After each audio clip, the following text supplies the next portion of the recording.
I could see this new revolution coming. It was an anticipation of the idea that everything would go wrong, but that music would prevail. 1971, I don't think the music was a reflection of the times as much as the music also caused the times. It was an incredibly tumultuous year. Politically, socially, musically. I think the music reflects the state of the society's in. All these bands were making music referring to protests and the Vietnam War. That was our language. I would like to say something that hasn't been said so much, you know. 1971 was a year of revolutionary consciousness.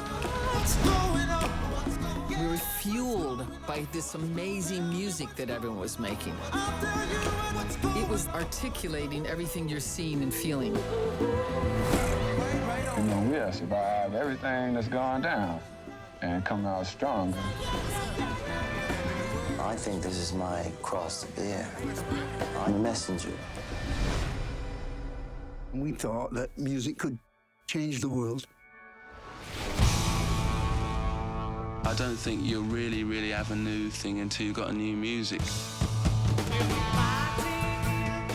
The Peace and Flowers love thing was over.